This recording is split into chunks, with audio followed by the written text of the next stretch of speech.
Dans le nom de Jésus que je prie ainsi et nous disons tous Amen. Amen. Amen. On peut acclamer pour Jésus. On peut faire mieux que ça, on peut faire mieux que ça. Amen. Que Dieu vous bénisse. Que Dieu vous bénisse. Je bénis l'église, les saints de Shalom. Que Dieu vous bénisse. Amen.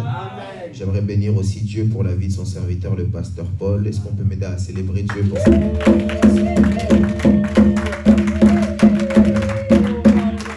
Alors, comme il a dit, un prédicateur ne se présente qu'à simplement avec sa prédication. Amen.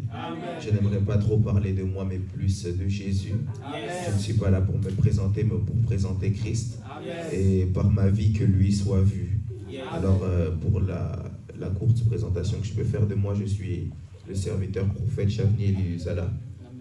Je suis visionnaire et leader principal du ministère Royaume des Choisis à Orléans, avec plusieurs jeunes que j'encadre. Il y en a certains qui sont ici devant vous. Je pense que prochainement, je reviendrai encore avec plus d'entre eux afin qu'ils puissent voir. Je travaille aussi auprès du pasteur Gracemi Coutinho. Et voilà, je travaille pour l'évangile de Jésus-Christ. C'est ma vie, c'est ma mission, c'est la raison de mon existence. Amen. Rapidement, on peut prendre nos Bibles. Je bénis Dieu encore une fois pour le privilège, la grâce, la faveur que de me tenir devant vous, mais aussi la responsabilité. Rapidement, on prend nos Bibles, rapidement nos Bibles. Nous sommes dans le livre de Actes des Apôtres, chapitre 1, verset 8. Si Megan, tu peux me lire ça, s'il te plaît. On peut lui donner un micro, si possible, pour qu'on puisse bien l'entendre. Actes des Apôtres, chapitre 1, verset 8.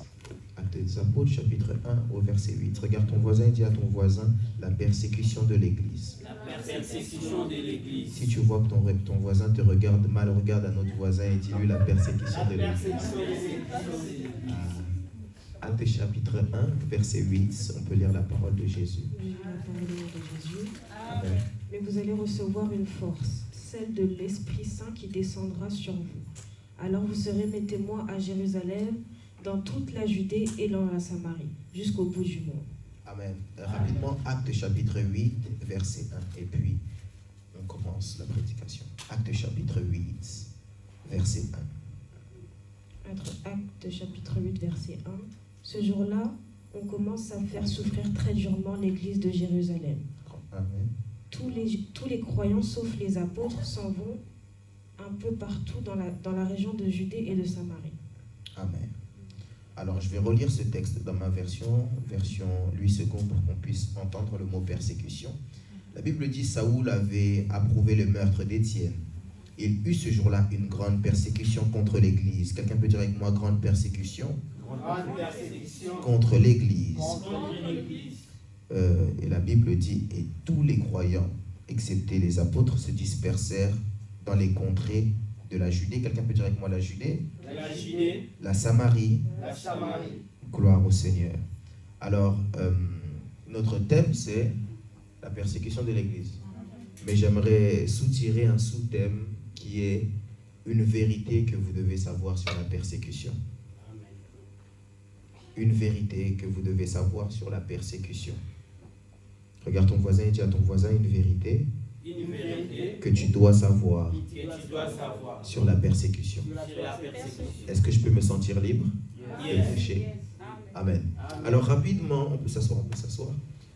Avant d'entrer dans le vif du sujet, j'aimerais rapidement qu'on puisse faire une exégèse ensemble, qu'on puisse comprendre de quoi est-ce qu'on parle lorsqu'on parle de persécution de l'Église. Amen. Amen. Lorsqu'on parle de persécution, c'est qu'on parle de traiter durement une personne.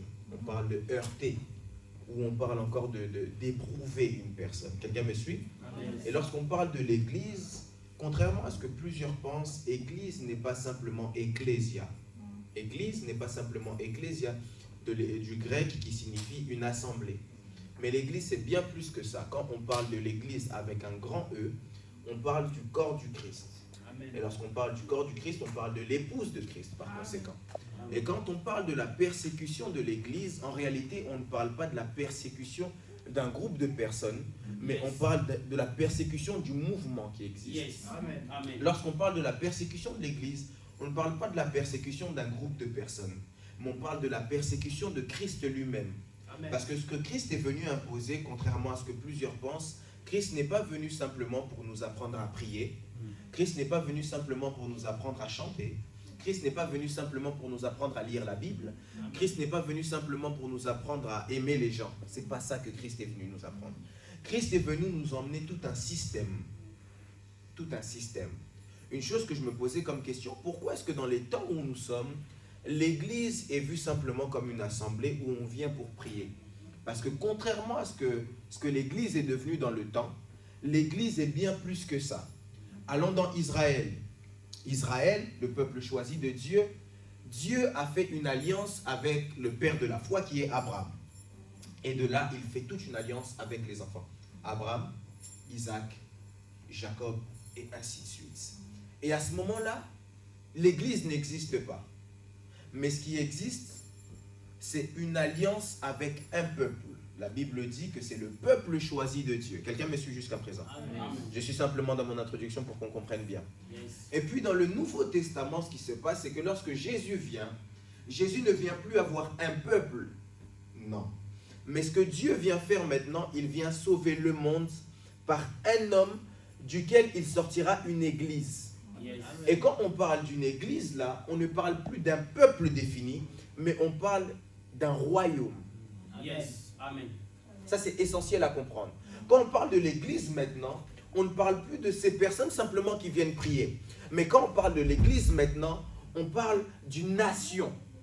Quand on parle de l'église maintenant, on parle de tout un système de gouvernement.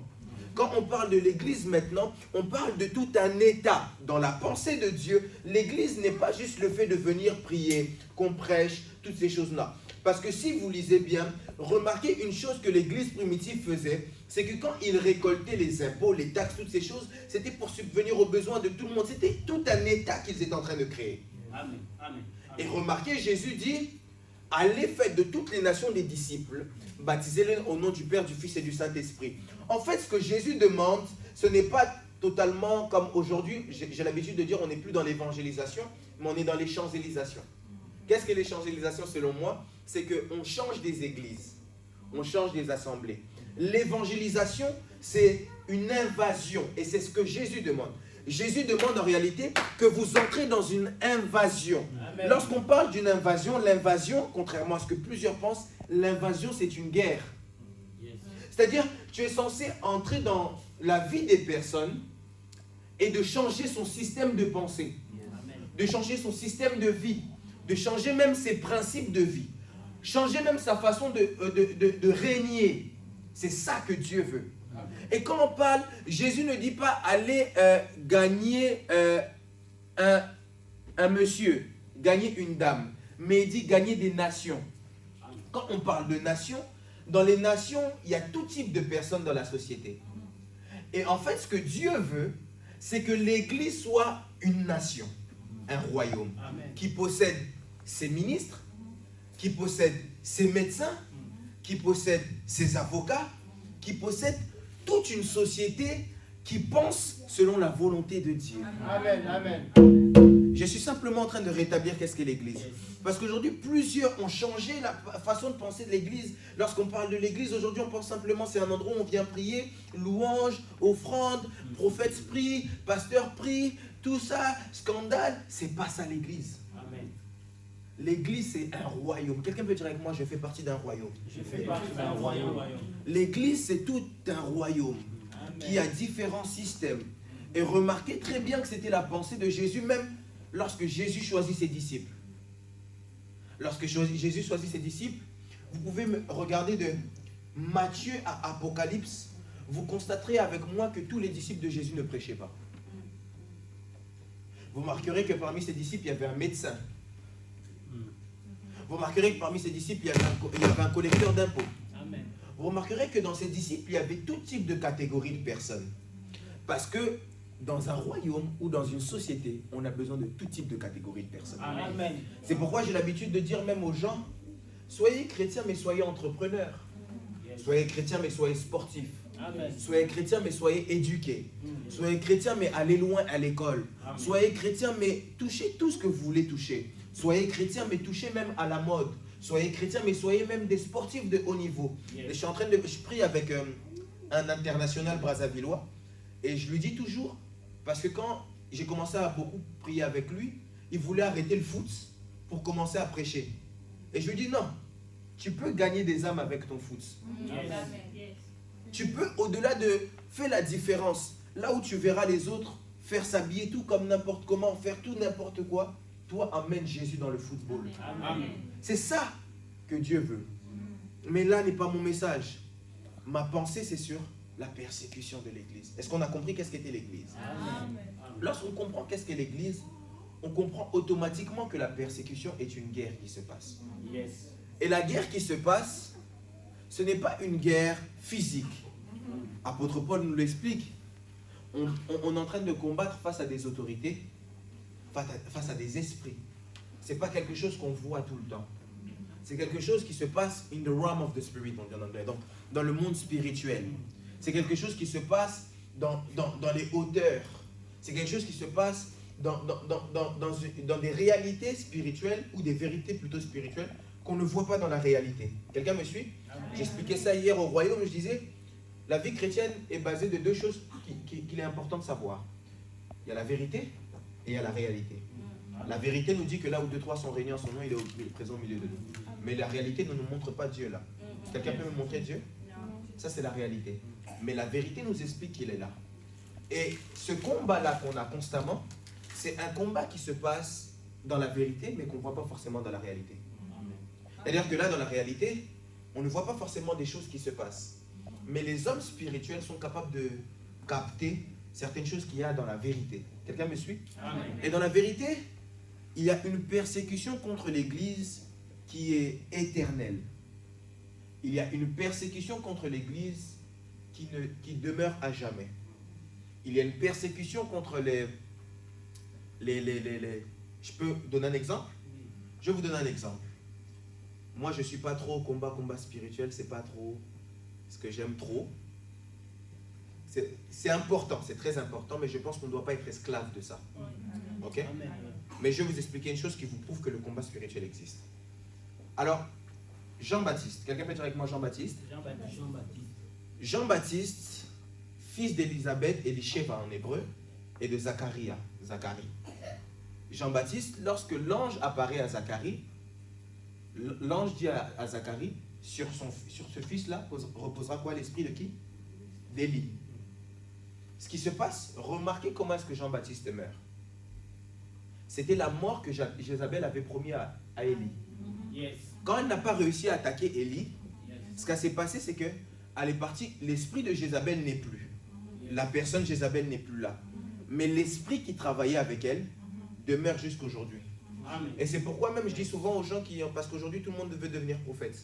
Faites attention parce que c'est pas parce que Jézabel, la personne n'est plus là, que l'esprit de Jézabel là ne travaille pas jusqu'aujourd'hui.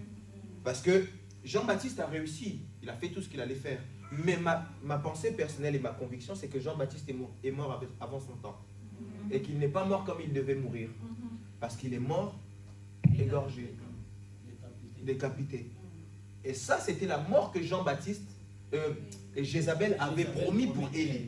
Yes. Or, l'esprit d'Élie était sur Jean-Baptiste. Et l'esprit de Jézabel continue à régner dans les airs. Donc, il y a beaucoup de vérités spirituelles qu'on ne voit pas dans la réalité. Mais si tu n'es pas capable d'être sensible à ça, tu vas tomber dans la persécution. Yes. Or, je peux vous donner une raison de la persécution. La vérité principale que vous devez savoir de la persécution, c'est que la persécution, c'est Dieu qui la permet. Amen. 2, la persécution n'est pas là pour vous tuer, Yes. mais la persécution est là pour vous redresser. Amen. Amen. Je vais l'expliquer. Lorsque je lis Actes chapitre 1 verset 8, quelqu'un certainement se dit, ah, là on commence à parler de puissance, tout ça, c'est pas ça le thème. Mais remarquez la fin de Actes chapitre 1 verset 8. La Bible dit, restez à Jérusalem.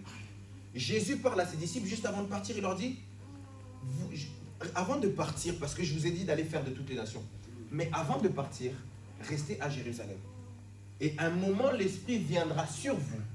Et à ce moment-là, allez devenir mes témoins en Samarie et en Judée. Mais une chose étrange qui se passe, c'est que les disciples, une fois qu'ils reçoivent l'Esprit, ils oublient que Jésus leur a dit une fois que l'Esprit vient, allez. Mais il faut que dans Actes chapitre 8, verset 1, la persécution arrive pour que les disciples partent. Où? En Samarie et en Judée. Parce que la persécution n'est pas là pour nous tuer. La persécution n'est pas là pour nous faire du mal. Bien qu'elle blesse, bien qu'elle brise, bien qu'elle nous broie parfois. Mais en fait, la persécution est là pour nous redresser. La persécution, c'est comme une réorientation prophétique. C'est-à-dire, tu oublies parfois ce que tu devais être. Et ça te permet de redresser. Je peux donner un exemple. Actuellement, dans l'église, notamment du Congo, il y a beaucoup de scandales qui viennent. Mais les scandales qui viennent ne sont pas là pour vous tuer. Les scandales qui viennent ne sont pas là pour vous détruire. Les scandales qui viennent sont là pour vous mettre le warning. Attention, tu dois être droit. Attention, tu dois savoir où tu vas. Attention, tu dois savoir où est-ce que tu te diriges. Attention, garde le focus. Attention, garde les yeux fixés. Amen. Attention, Amen. ne dérape pas. Attention, ne va pas à gauche. Attention, continue d'aller tout droit. Amen. La persécution est quelque chose du diable, mais que Dieu utilise pour nous. Yes. Souvent, une des choses que nous ne comprenons pas, c'est que nos ennemis sont nos amis. Nos ennemis pensent pouvoir nous faire du mal, mais nos ennemis, généralement, nous révèlent même nos défauts Yes. et nous aident. Amen. Nos ennemis, généralement, Amen. sont nos professeurs. Avant, un jour, on me disait, il y a un prédicateur qui me disait, quand il prêchait, les gens toujours qui ne l'aimaient pas disaient, ah lui, on n'aime pas l'écouter parce qu'il crie trop quand il prêche. Mais lui ne se rendait pas compte de cela. Mais en écoutant ses amis, il a dit, ah, si eux le disent, peut-être qu'il y a d'autres personnes qui peuvent le penser, mais qui ne me le disent pas. Alors je peux capter leur pensée et l'utiliser pour moi afin de me redresser. Nos ennemis ne sont pas nos ennemis. Nos ennemis, en réalité, sont nos amis. Moi, j'aime les gens qui sont capables d'écouter leurs ennemis parce que nos ennemis, en réalité, prophétisent pour nous. Amen. Remarquez une chose, Saoul veut la mort de David. Et il envoie une armée aller suivre David à Najoth. Et lorsqu'ils arrivent à Najoth, ceux qui sont censés attraper David commencent à prophétiser pour lui. Parce qu'en réalité, la persécution emmènera toujours une élévation. Yes. Remarquez une chose, lorsqu'on vous persécute, la persécution vous emmènera toujours à monter plus haut. J'aimerais dire à quelqu'un parce que c'est du dur que sort le doux. Amen. C'est des brisements que sortent le mieux. Amen. C'est pourquoi Jésus, pour qu'il puisse atteindre la dimension qu'il avait, il fallait qu'il puisse passer par la plus grande persécution qui existe, qui est la croix. Remarquez, aujourd'hui, on nous persécute et parfois parce qu'ils ont des raisons de nous persécuter. Yes. Mais Jésus, on n'avait aucune raison de le persécuter. La Bible dit, on a même demandé Barabbas ou lui. Et ils ont dit quoi? Crucifiez-le. Mais remarquez, la même personne qui vous sauve, c'est la même personne que vous décidez de persécuter. Mais la persécution qui paraissait mauvaise aux yeux des hommes, c'est ça qui élève Jésus.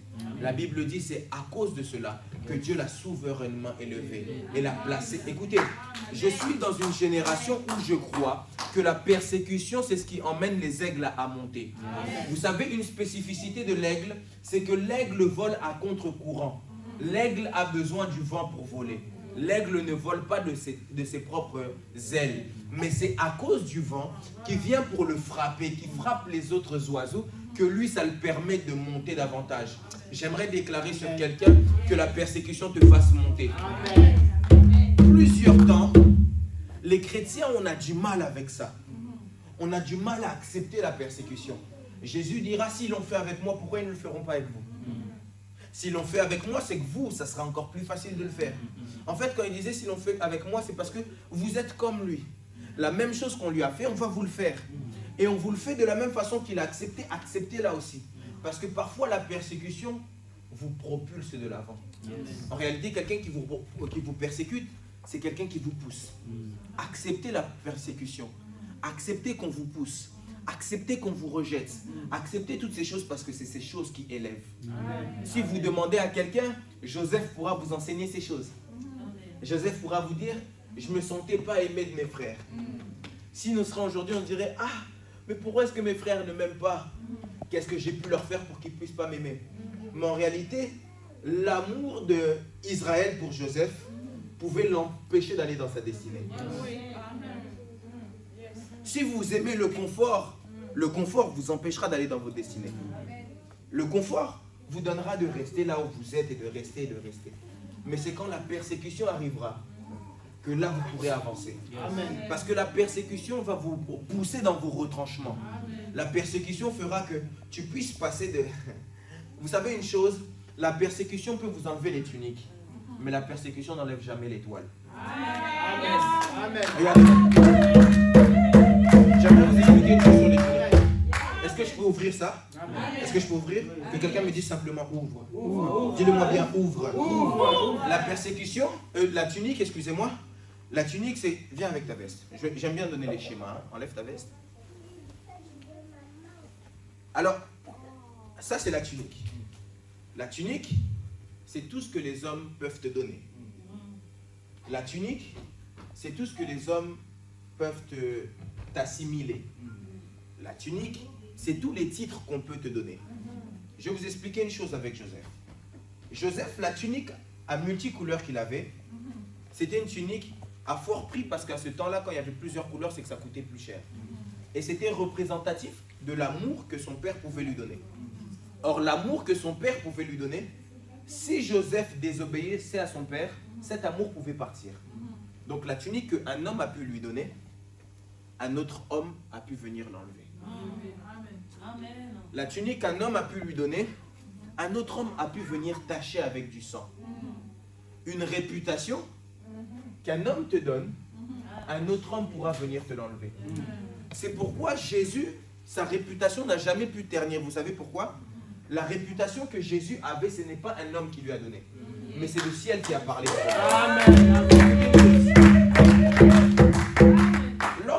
Lorsque Jean-Baptiste refuse de baptiser Jésus, Jésus lui dit, fais-le. Toi, tu ne peux pas me donner une réputation que c'est moi. Mais quand il est baptisé et que la voix sort du ciel, Jésus ne refuse pas. La même chose que Jean-Baptiste avait dit. Ils n'ont pas dit des choses différentes. Simplement, Jésus acceptait en fonction de la provenance. Écoutez, j'aimerais dire à quelqu'un, quand Dieu te présente, c'est mieux. Amen. Quand Dieu te présente, c'est mieux. Amen. Moi, parfois, je refuse même qu'on puisse me mettre en contact avec des gens. Je préfère quand les choses se font naturellement parce que je sais que c'est Dieu qui m'a présenté. Amen. Parce que si toi, tu me mets en contact avec des gens, toi aussi, si tu te retournes contre moi, c'est fichu. Mais si Dieu me donne une chose, Dieu ne peut pas l'enlever. Et si Dieu m'enlève une chose, c'est parce qu'il sait qu'il me donnera mieux. Amen. Je dis souvent ceci.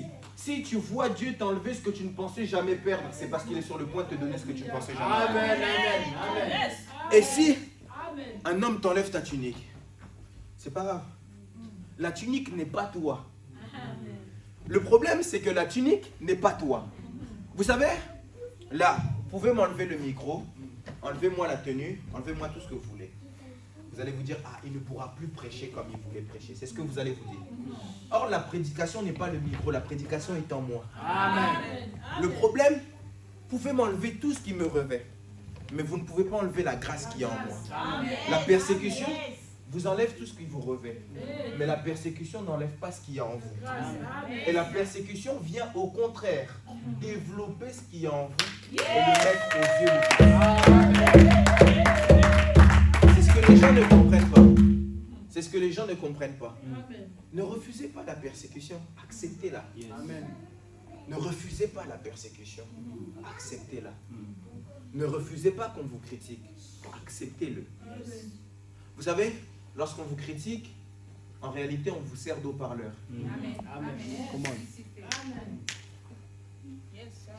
Joseph, on lui enlève la tunique.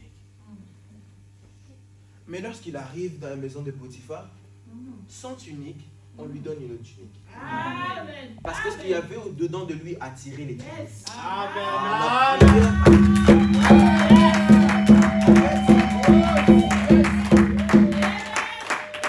Tout ce que les hommes peuvent te donner, au-dedans de toi, il y a quelque chose qui peut l'attirer. Le problème, c'est ce qu'il y a en toi. On peut tout me faire, mais ce qu'il y a en moi, la chose que Dieu a mis en moi, on ne pourra pas l'enlever. Une vérité c'est que la persécution ne tue pas. Amen.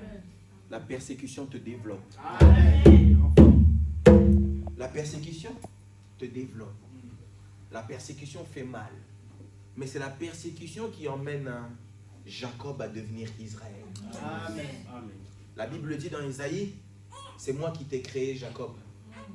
C'est moi qui t'ai formé Israël. Est-ce que je peux vous expliquer la différence? Amen. Jacob et Israël, c'est la même personne. Jacob, c'est la création. Israël, c'est la formation.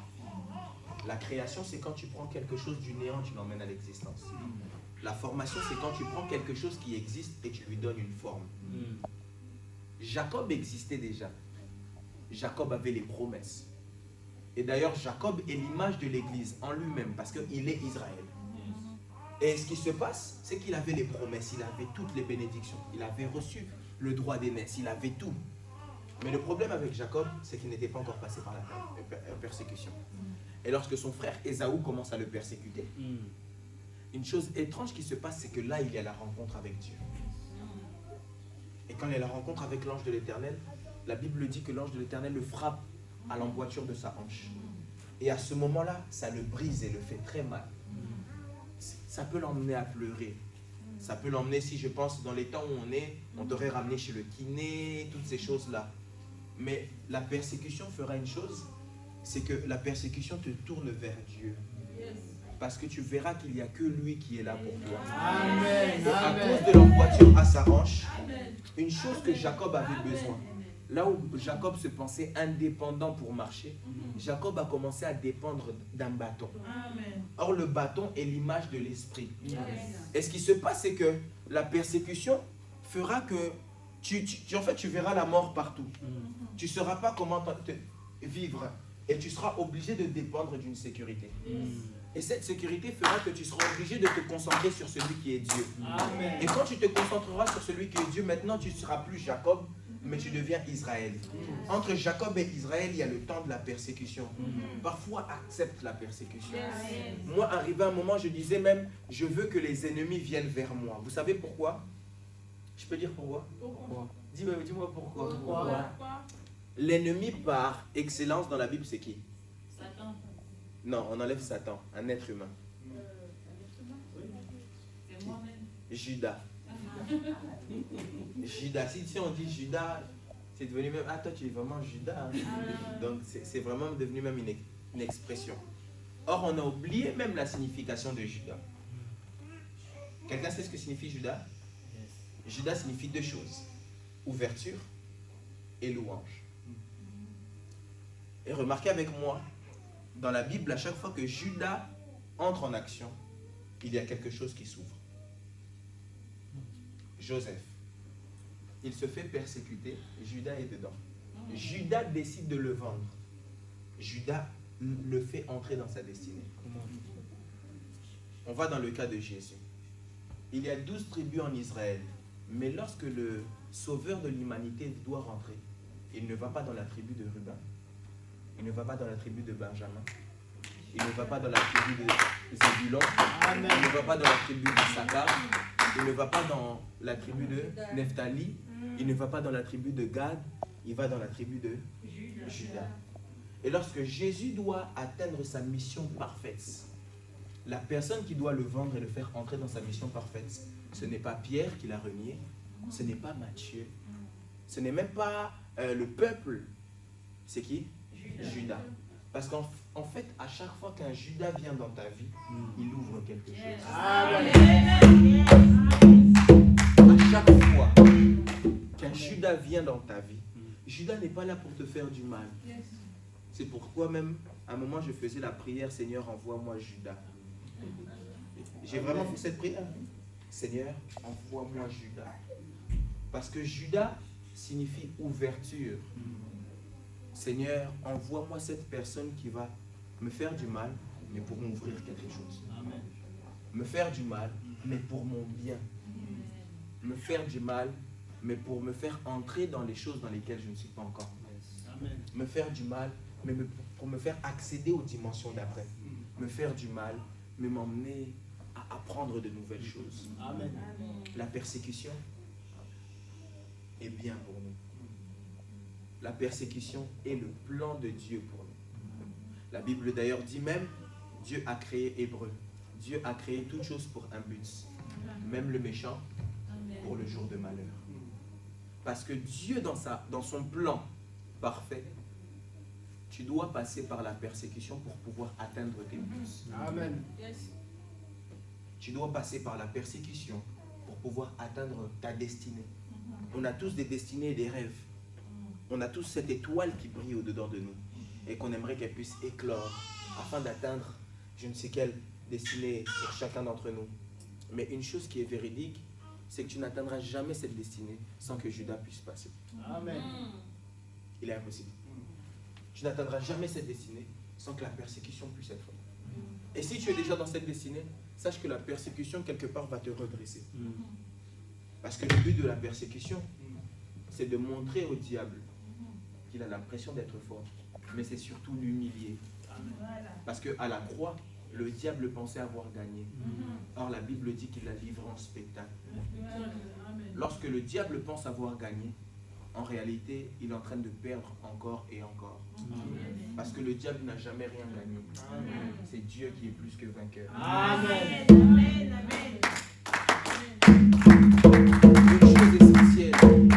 Une chose essentielle à comprendre, c'est que Dieu, avec nous, nous emmène à exceller. Dieu nous emmène à atteindre des hautes statures. Dieu nous emmène à être une église conquérante. Amen. Dieu nous emmène à être une église puissante.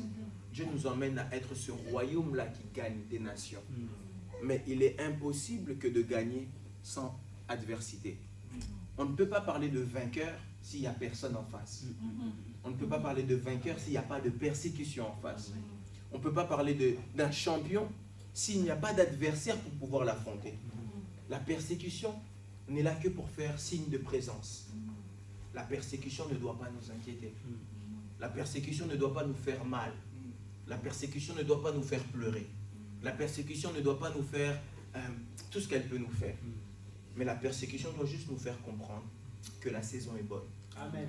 Et je pense véritablement que même quand le pasteur Paul a eu cette inspiration, c'est que la saison était vraiment bonne. Amen. Je pense vraiment que c'est ça. La persécution, à un moment, quand j'ai commencé à faire mes conférences, la veille de ma première conférence, on a voulu me persécuter par plusieurs personnes qui ont commencé à parler. En pensant me persécuter, ce qu'ils ont fait, c'est qu'ils ont annoncé ma conférence à des gens qui ne savaient pas. Et quand ils ont annoncé ma conférence à des gens qui ne savaient pas, les gens là qui ne savaient pas, ils ont dit, bon, cet homme, on parle beaucoup de lui. On doit quand même aller voir comment ça se passe. Et ces personnes-là aujourd'hui ne sont plus jamais reparties. Amen. Parce qu'en réalité, plusieurs personnes qui vous persécutent vous font de la promotion. La persécution est comme une affiche qui te sert de promotion. Amen. La persécution est pour ton bien. Amen. Moi, j'aimerais qu'à Chartres, la persécution vienne sur nous. Je dis sur nous parce que je suis avec vous. Amen. Vienne sur nous. Afin que les choses aillent. Amen. Lorsque tu vois que les gens t'attaquent, ils ne peuvent pas t'attaquer en vain. C'est que certainement il y a quelque chose. Lorsque tu vois que les gens t'attaquent, c'est parce qu'il y a quelque chose. Même en termes de football ou de sport, on n'attaque pas quelqu'un pour rien. C'est parce que soit il est offensif par rapport à nous. Et si personne ne t'attaque, c'est que tu es avec le diable. Yes. Je ne comprends pas les chrétiens qui aiment ne pas avoir d'attaque. Ou qui se troublent lorsqu'ils ont des attaques. Parce que si le diable ne t'attaque pas, c'est que tu es avec lui, tu es son collègue. Comment est-ce que ton adversaire peut ne pas t'attaquer? C'est que quelque part, tu n'es pas son adversaire. Vérifie-toi bien. Amen. Si tu vois seulement tu es chrétien, dès que le diable t'attaque, oh non, le diable ne peut pas m'attaquer. Non. C'est que quelque part, tu n'es pas son adversaire. Tu es son collègue. Amen. Si tu attaques, toi aussi tu ripostes. Parce que le diable en réalité a peur de nous. Il nous attaque simplement parfois pour nous rappeler que nous ne sommes pas avec lui. Il nous attaque pas, il sait qu'il va perdre. Mais il t'attaque simplement pour te dire, hey, tu n'es pas avec moi. Parce que des fois, certains chrétiens oublient. Alors il dit, bon, comme il oublie qu'il n'est pas avec moi, je le rappelle seulement qu'il n'est pas avec moi. Mais la persécution contre l'Église n'est pas une épine qu'on a. La persécution contre l'Église ne nous fera jamais boiter. La persécution contre l'Église ne nous empêchera jamais d'avancer. La persécution contre l'Église n'empêchera jamais aucun chrétien de réussir sa mission. Un chrétien rempli du Saint-Esprit, marchant et guidé selon l'Esprit de Dieu, qui se fait persécuter, la seule chose que ça le fait monter plus haut. La seule chose que ça le fait monter plus haut. Une chose que je le disais quand j'étais à Kinshasa, j'avais découvert ça. Le seul oiseau qui décide de défier l'aigle, c'est le corbeau. Lorsque l'aigle est en train de voler, le corbeau vient et commence à piquer ici au niveau de son cou. L'aigle ne se bat pas avec le corbeau. L'aigle faut une chose, il monte plus haut. Parce qu'il sait qu'il y a un certain niveau là-bas, quand il monte, le corbeau ne pourra plus respirer. Il sait qu'il y a une certaine dimension là quand il va monter. Le corbeau ne pourra plus monter là-bas. Alors qu'est-ce que le corbeau va faire de lui-même? Il va se retirer. C'est pourquoi la Bible dit, est-ce que je peux le dire? Résistez au diable, il fuira loin de vous. Amen. Et vous savez pourquoi la Bible dit ça? Nous n'avons pas de limite de temps. Toi et moi, nous n'avons pas de limite de temps. Contrairement à certaines religions, quand tu es en Christ, tu as déjà ton passeport pour le royaume des cieux. C'est-à-dire là, si tu meurs, tu ne peux pas dire « Ah, je ne sais pas ». Si tu meurs tout de suite, je sais que je vais au paradis. Alors, qu'est-ce qui se passe? On n'a pas de limite de temps. On attend même que le temps s'arrête vite. Moi, j'attends vraiment que Jésus revienne rapidement. Et ce qui se passe, c'est que le diable, lui, n'est pas comme ça. Le diable a une limite de temps. Alors, il fait les choses rapidement. Alors, il vient. Et si toi, simplement, tu ne bouges pas, il va aller chercher quelqu'un d'autre. Parce que le temps lui court. Lui, il a un temps défini, qui est bientôt fini pour lui. Toi, tu es à l'aise. C'est lui qui est en stress. Toi, tu ne peux pas te tracasser. C'est le diable qui se tracasse. Parce qu'il ne sait pas qu'est-ce qui peut se passer demain pour lui. Alors s'il vient, il essaye. Ah, j'arrive pas. Il part directement chez quelqu'un d'autre. C'est ce que la Bible dit. Résistez au diable, il fuira loin de vous. Parce que son temps est compté. Et s'il voit que tu résistes, il n'aura pas le temps de perdre avec toi. C'est comme un businessman. Parce que son but, lui, c'est de peupler l'enfer. Et toi, ton but, c'est de dépeupler l'enfer. Et alors lui, il n'a pas de temps. Là où toi, tu as le temps, tu as même l'éternité, lui n'a pas de temps. Son but, c'est de faire très rapidement ce qu'il doit faire. Son but, c'est de faire très vite ce qu'il doit faire. La persécution n'est pas là pour nous faire du mal. La persécution est là juste pour t'encourager, te redresser, te réorienter. La persécution, c'est comme un papa qui met la pression à son fils pour qu'il aille à l'école. La persécution, c'est comme Dieu qui envoie le diable, allez, pousse-le un peu plus. Mais la persécution ne t'atteindra jamais. La persécution emmènera même à ce que tu as puisse se multiplier. Amen. Vous savez, plusieurs pensaient que la persécution allait tuer Job. Or, la persécution a multiplié Job. Amen. La persécution est un facteur multiplicateur. Je prie dans le nom de Jésus que la persécution te multiplie. Amen. À chaque fois que tu sens la persécution, dis-toi que je dois pousser plus loin. Dis-toi que je dois faire encore plus. Dis-toi que je dois creuser encore plus loin. Dis-toi que ce que je fais embête le diable. Alors je peux faire mieux. Dis-toi que je fais du bon travail, que je continue ainsi. Dis-toi que je fais quelque chose de bien, que je continue ainsi. La Bible dit, lorsqu'il y eut la persécution, c'est là que je finis, regardez. Sur ce point-là, je finis. La Bible dit, alors que Étienne est en train de se faire lapider, Acte chapitre 7, Étienne est en train de se faire lapider, il se fait lapider. Saul de Tarse était là. Et lorsqu'Étienne finit de se faire lapider, et Étienne dit, j'ai vu le Seigneur assis debout sur son trône. Quelqu'un m'entend? Debout. Et quand Étienne meurt, on prend ses vêtements, on les jette aux pieds de Saul de Tarse. Acte Actes chapitre 8, Saul de Tarse était là, lorsqu'on lapidait Étienne. Il y avait une forte persécution contre l'église. Et tout le monde a fui en Samarie, en Judée. Ils ont commencé à s'éloigner, à aller vers la mission que Dieu allait. Et ce qui se passe, c'est que alors que maintenant Paul, qui était là pendant la persécution, décide d'aller suivre les disciples sur le chemin de Damas, la Bible dit qu'il tombe de son cheval et il entend une voix qui lui dit « Pourquoi me persécutes-tu » Et il répond « Qui es-tu, Seigneur ?» Il dit « C'est moi, celui que tu persécutes. » Le Dieu que Étienne a vu debout, c'est ce même Dieu qui a marché jusqu'à aller au chemin de Damas. Une chose que la persécution fait, c'est que la persécution fait naître des serviteurs. La persécution fait naître des serviteurs. Parce que c'est dans les temps de crise que sortent les vrais héros. C'est dans les temps de difficulté que ressortent ceux qui ont des vraies capacités. C'est dans les temps de difficulté que ressortent les vaillants héros comme Gédéon. J'aimerais dire à quelqu'un, lorsque la persécution est là, ne regarde pas toujours aux autres. Essaie de regarder à toi. Je peux ouvrir cette parenthèse. La Bible dit, l'ange apparaît à Gédéon. Gédéon est en train de battre le front. Et une chose que je trouve très dérangeante dans ce texte, moi des fois des choses dans les textes, je trouve dérangeant. Alors, une chose que je trouve très dérangeante dans ce texte, c'est que ma Bible me dit que Madian récupérait tout ce que Israël avait.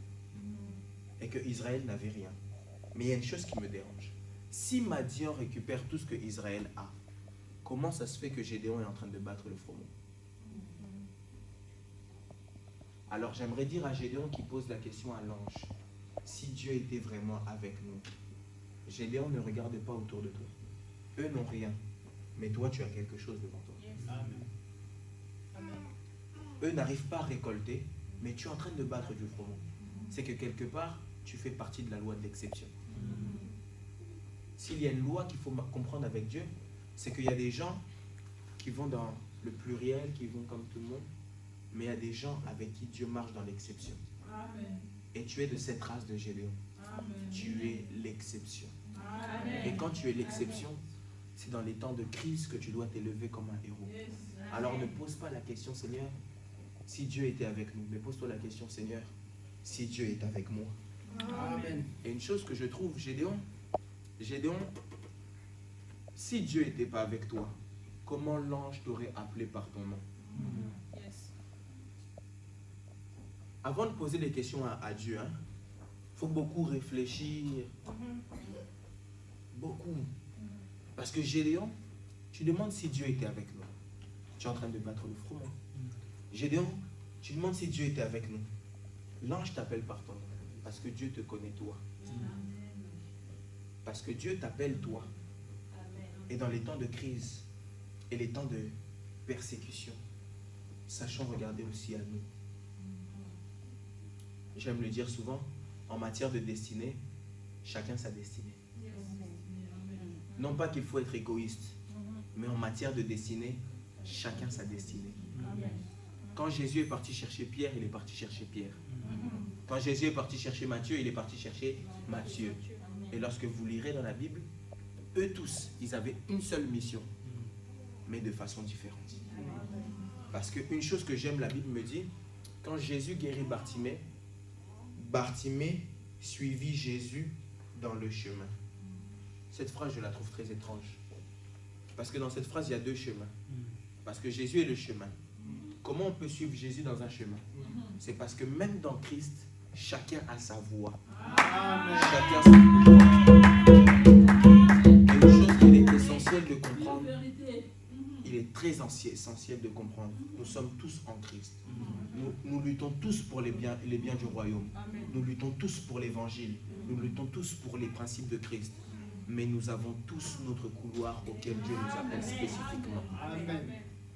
En matière de destinée, en matière de persécution, regarde à Dieu. Regarde à toi. J'aimerais dire à quelqu'un, pour faire simple, s'il y a une chose que tu dois retenir de mon message, c'est que persécution n'est pas là pour te tuer.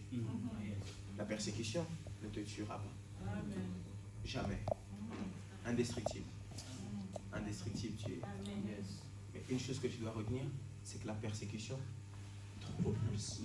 La persécution te pousse à aller de l'avant. La persécution te retrace. La persécution te fait garder le focus. La persécution te servira de GPS, de tremplin. C'est une chose, c'est comme un trampoline. Si tu sautes dessus, tu montes encore plus haut. La persécution, c'est comme le corbeau. C'est la chose que tout le monde rejette, mais c'est la chose qui vient emmener la nourriture à Élie. La persécution, ne la repousse pas, parce que la persécution est là pour ton bien. La persécution n'enlèvera jamais ce qu'il y a au-dedans de toi. La persécution peut t'ôter ce que les gens te donnent, mais la persécution ne t'enlèvera jamais ce que Dieu te donne. Et tant que ce que Dieu t'a donné, personne ne peut l'enlever. Sache que personne ne peut rien te faire. Parce que ce n'est pas ce que les gens donnent qui t'élève, mais c'est ce que Dieu donne qui t'élève. J'aime pas quand on dit j'aimerais bénir un homme de Dieu. Personne ne bénit un homme de Dieu. Seul Dieu bénit son serviteur. Parce que la Bible dit c'est la bénédiction de l'Éternel qui enrichit. Elle ne se fait suivre d'aucun chagrin. Personne ne peut bénir un homme de Dieu. C'est Dieu qui bénit les gens. Même si les gens qui pensaient te bénir te lâchent de main, sache que ce n'est pas sur eux qu'il faut compter. C'est sur l'Éternel qu'on se confie. Là où tu es, toi, on va se lever rapidement. J'aimerais qu'on puisse prier. Saint d'Israël, Saint de Shalom, c'est ça? Saint de Shalom. Saint de Shalom. Lorsque je suis rentré dans la salle, on peut fermer les yeux. Lorsque je suis entré dans la salle, j'étais en esprit, j'étais en train de prier, je demandais Seigneur, qu'est-ce que tu dis? Dieu m'a dit deux choses. Premièrement, Dieu m'a dit je suis là. Alors j'aimerais vous confirmer que Dieu marche avec vous. Le Dieu des esprits des prophètes marche avec vous. C'est la première chose qu'il m'a dit. Dieu m'a dit je suis là. Je suis là. La deuxième chose que Dieu m'a dit, c'est que vous entrez dans une saison de facilité. Parce que j'ai vu comme une main sortir d'en bas et comme soulever tout le monde. Amen. Et quand j'ai vu cette main, je me suis demandé qu'est-ce que cela signifie. Et j'ai entendu Dieu dire qu'on entre dans une saison de prise en charge. Yes. Dieu prend cette église en charge et vous allez voir comme plusieurs choses devenir très faciles dans cette église. Je suis venu en prophète et je viens parler comme une voix prophétique et le dire. Dieu prend cette église en charge. J'ai vu cette main et Dieu me le confirme encore et dit une saison de prise en charge. Là où tu es, lève juste tes deux mains vers le ciel et prie Dieu par rapport au message que tu as reçu. Les is et ployer les manches. La capelle des